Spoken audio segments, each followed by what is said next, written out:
Bonjour, Paris. It's great to be here again. Last year was great, 2 years ago was great, and I'm looking forward to give an update what we've been up to for the last year with Data Fund and the new things that we have ready to show. So for those, maybe we start first with what is Data Fund? I guess, you know, a lot of projects in this space have this problem when they've been asked. So the short answer is, it's complicated. But there is hope. So in essence, instead of giving like a pitch, we're all about personal or sensitive data, depends on the context. And our mission is to build a fair data society. It's, we think it's like a subset of this greater mission this community has, which is basically about building a fair world, a better world. And the main activities that we do, in a way, is reimagining how data economy and society should work, how the data should flow, how should we be compensated, and etc. Now, this is quite a big task. It's quite a big task, and it's actually bigger than us. So, and we definitely cannot do it alone, neither should we. So, and we'll get back to this later in the talk. So, why is this actually important? I spoke more about this last year, also more about the importance of ethics. Here I'm just going to fly over. Basically, we live in a data-driven world.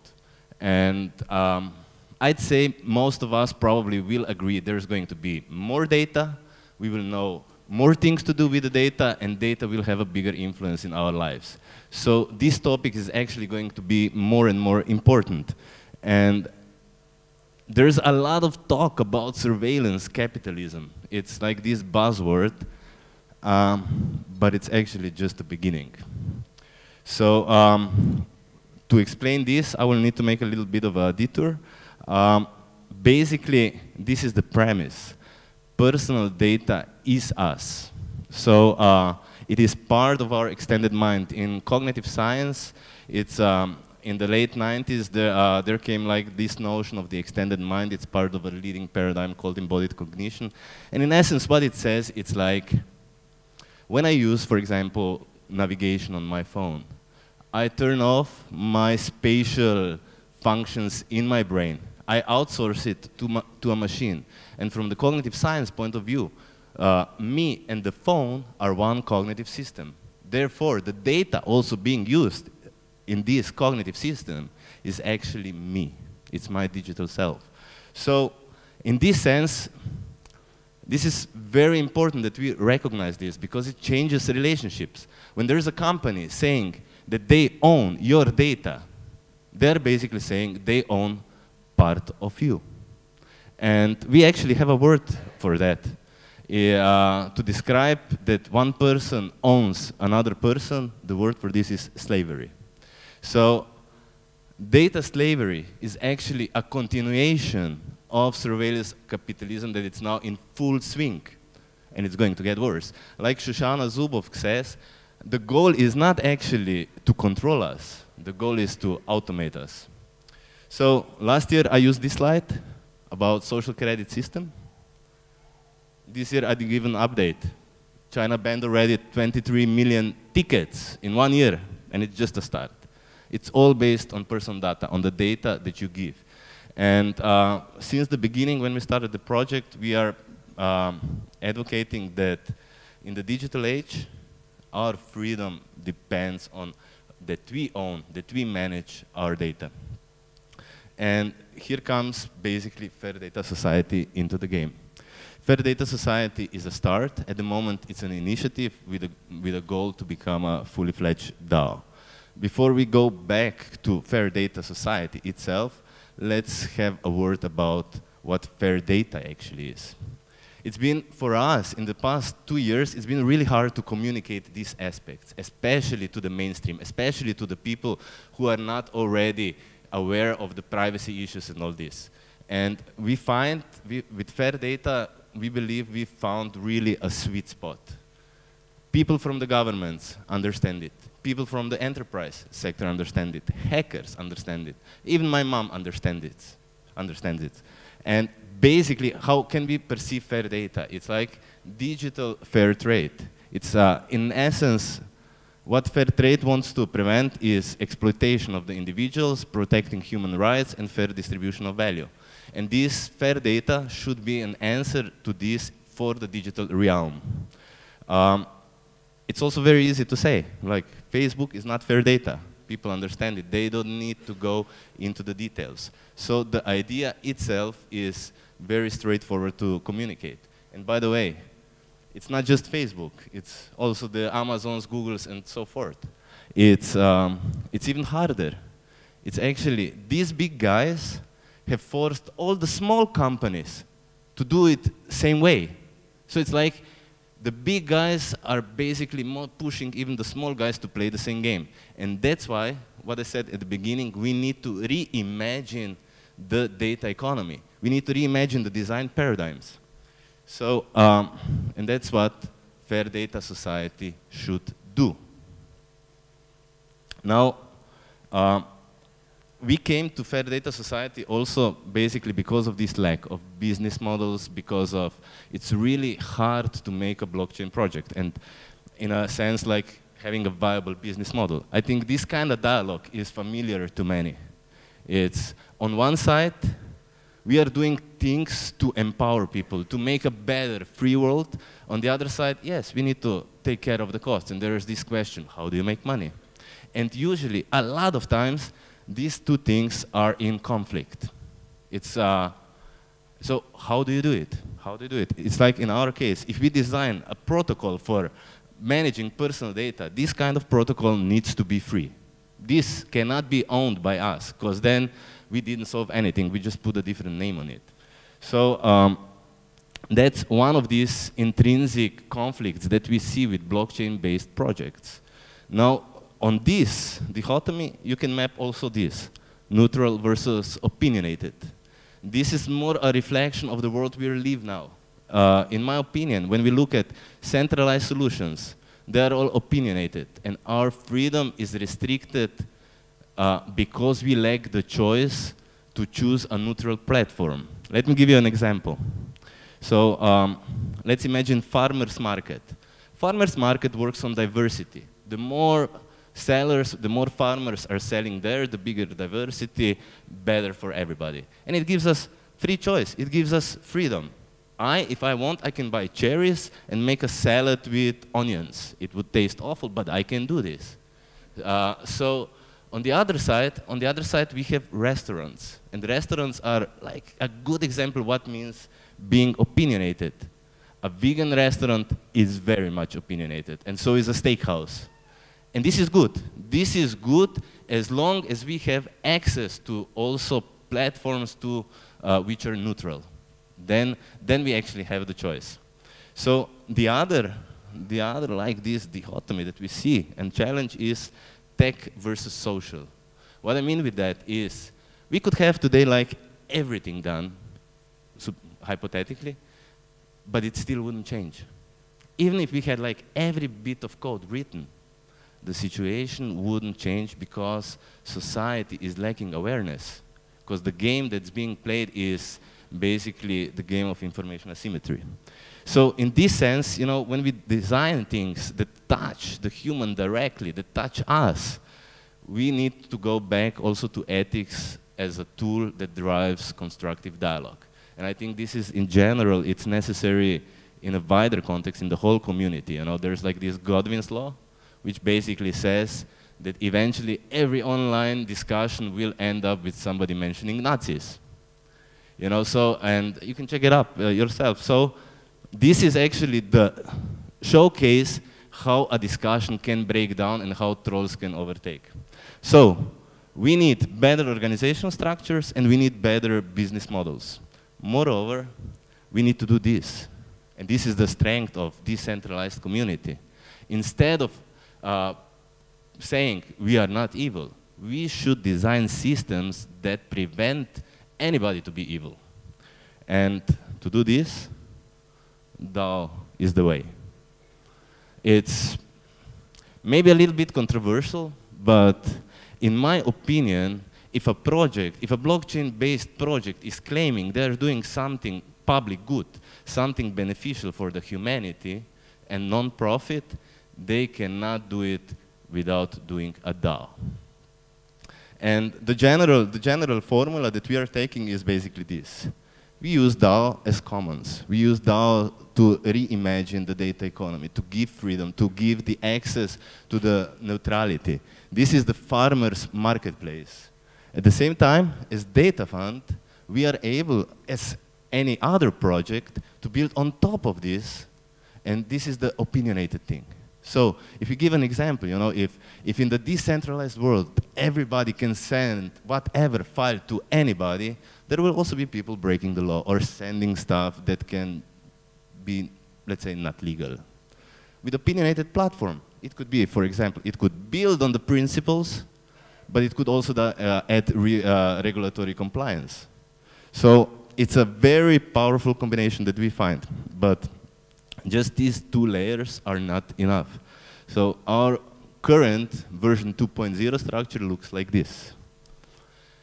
Basically, like I said, fairdata DAO is the infrastructure. This is from where other projects can arise. On the left, we see Fairdata Society DAC, so-called decentralized autonomous altruistic community. I'm sorry. This is ultra important. It's, we haven't done a thing of DAO because DAOs are difficult to do. And because we want to know what are we actually building, for who, what's the goal. And first we need to start with transparency and accountability, and Giveth is a perfect platform for this. So my personal view is, if you're doing a DAO and not starting on Giveth, I'm already suspicious. So that's one thing. The other thing is, we see here we have example Delta Force as the service provider, and here I need to give head tip to the previous speaker, because this is inspired by the original DAO. There was the notion of service providers, and this is again how we can, you know, compartmentalize activities. And in this, by doing this, by having a structure somehow like Docker Compose in a sense, you know, we can reduce risk and avoid conflicts. So that's about this. Now, Fairdata Society first steps. I already mentioned Giveth and the DAC. Here, if you want to check out, just go to beta.giveth.io. You will see there the Fairdata Society DAC and the first campaigns. In the next weeks, there will be a lot more. Actually, already today, there should be more. And we will add more things. Moreover, this is an invite for everybody. If you have a project that you see that fits within Fairdata Society, Giveth is in this regard the perfect platform that we actually start a partnership. We write down in a transparent way, and the community can also see. So that's the first one. Actually, it's not the first one, it's one of the first ones. Then we work quite actively on so-called Fairdata Society principles. It's the set of common guidelines. What we have now, we currently presented the first version, which is by far not the last one. And again, this is not something we should be doing. This has to be done in a broader circle. Also, what we believe is that these principles will be updated through time. Next thing is the first reference app, the Fairdrop app, which we are going to show also later, and we are launching it today. Along with that, we also have the Fairdata Society library. It's the first version, and it's also expected to have more updates. Now, just to have like sort of like an idea, these are current principles that we defined. And we want to actually foster a wider dialogue. We have now engaged also the academia, so we hope that we will get a lot more criticisms than praise in order to do it even better. Okay, so now it's time for, we actually planned a demo, but the team back home made such a nice video that we said, we should share it just with you. So let's first have a view. It's a secure file transfer, and then we speak more. The video is about 1.5 minutes, and volume.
So the Star Trek music soundtrack was not a mistake. Okay, so why did we do file transfer? You know, on one side we speak about this data exchange and DAOs and all stuff. Well, you know, we have to start somewhere, and file transfer is in essence the most basic data exchange there is. If you get this right, a lot of new options open. Moreover, it's a very nice test case with a proven product market fit. Only WeTransfer has more than 42 million users.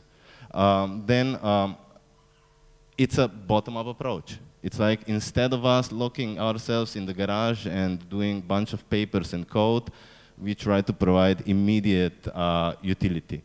And it's also for us gathering know-how in UX. In case you haven't noticed, in the video, you haven't seen one Ethereum address. You don't need crypto. You don't need anything. It's like your grandma, if everything else would be stable, and she would send small files, could use it today in terms of the UX.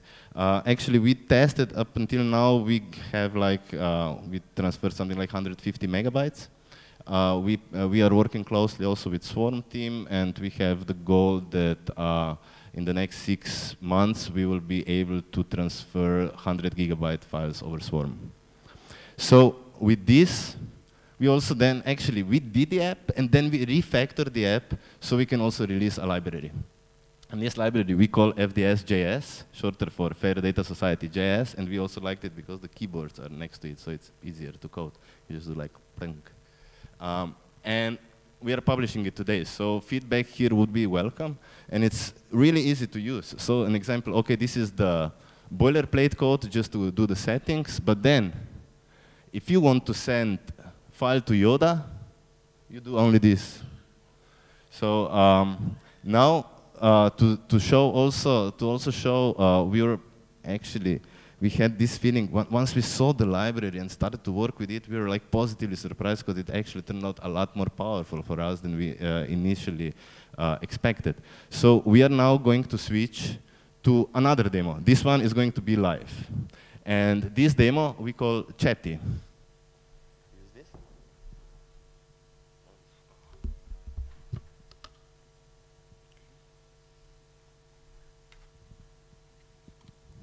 Well, today is preparing.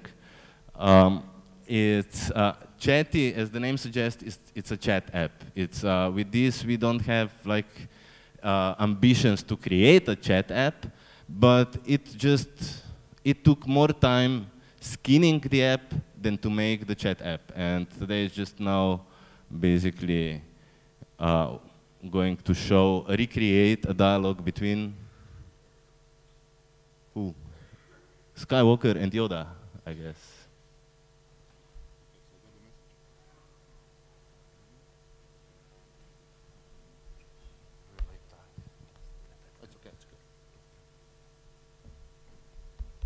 So, two windows, basically two accounts messaging each other.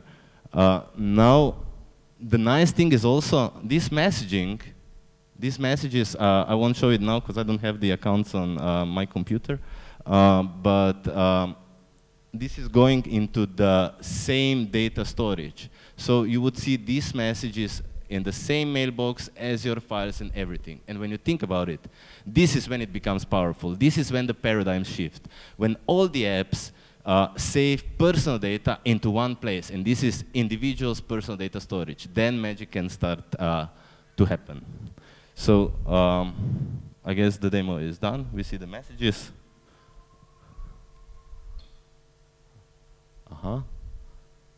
Ooh. Luke just got a life-changing message, I guess. So let's switch back.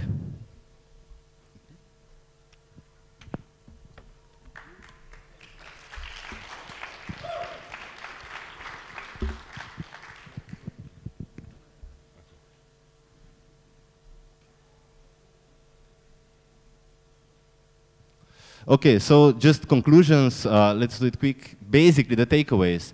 If we want to have big adoption, we should do apps that don't put blockchain in the forefront. It should be same level of UX than other things. Expectations. I think through time, it will be even more important to communicate the difference. It's like, do you want to use a fairdata app?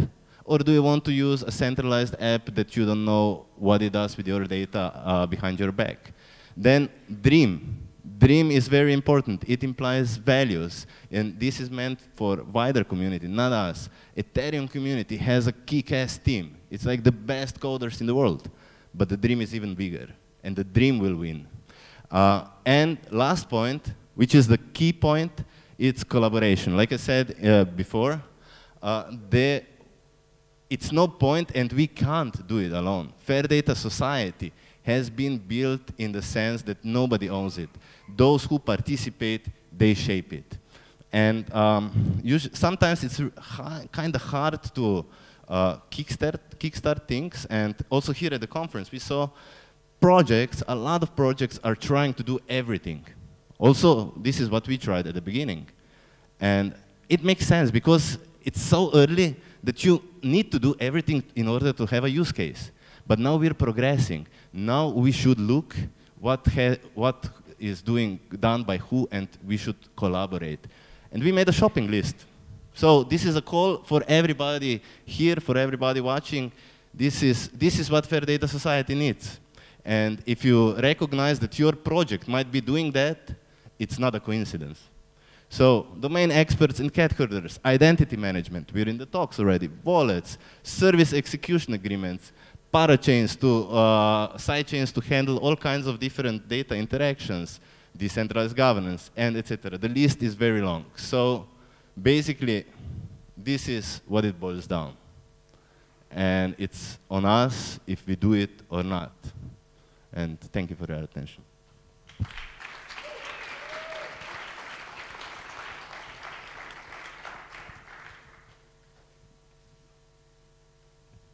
Questions?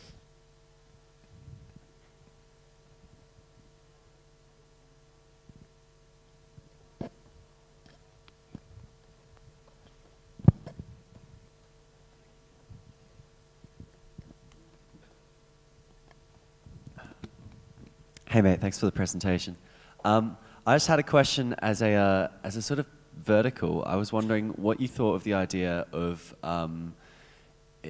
in the future, ways in which we can curate data, for example, like on a crowdsourced level, particularly in the medical domain, for doing research, and in terms of in your own personal ownership of your data, especially medical data, how that can be valuable if we're able to not sell it, but sort of you know, give it away in a way that's anonymous but also valuable to society. Yeah, this is a very good point. It's and also today I wasn't speaking about the protocol itself. This is addressed by the protocol. There's a white paper also on our website explaining it, and when we tried also to envision some of the solutions, we've been thinking how everything can work along. It's not just about, you know, how to make like these isolated privacy islands and no data leaks out. Data can be used for a lot of social good. So how do we do this? It's we're not doing it yet. We have a proposal on our website. We hope this will be implemented within Fair Data Society, and the idea is that in short, we incentivize anonymous data exchange in comparison towards data exchange that leads to identification of the individual. It should also, a big portion of the concept, how we did it, it's reputation. So reputation is definitely going to be a strong factor in deciding with who you do what and what kind of interactions you engage with. Did that answer the question? No? Say we have all of our medical data, and then a company wants to, for example, do some research. Now, how are they going to crowdsource? How could they, now that we have this platform, now that we have this provenance of it? Okay, this will be really hard to explain now here. I'd be happy to explain and show some diagrams outside. Maybe two things. What I didn't mention today, it's like we have also two notions. One is my data. My data pertains to myself. The other is our data.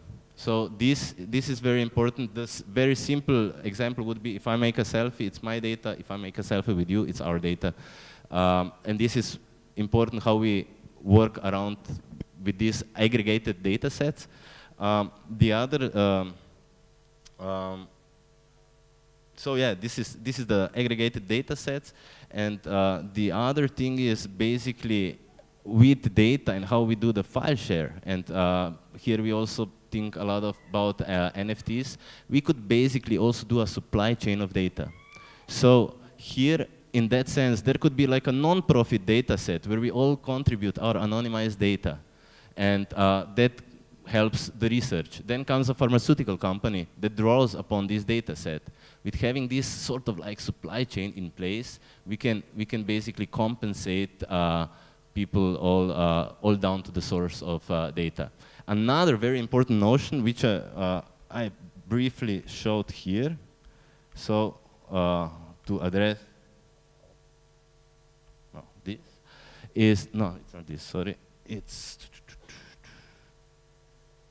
this. It's basically, see, there were, we have 0.7 balanced influence, e.g. data unions.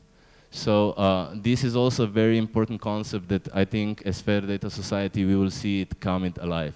In essence, what it means if you talk to Facebook, you won't do anything. If we all talk to Facebook, we can renegotiate.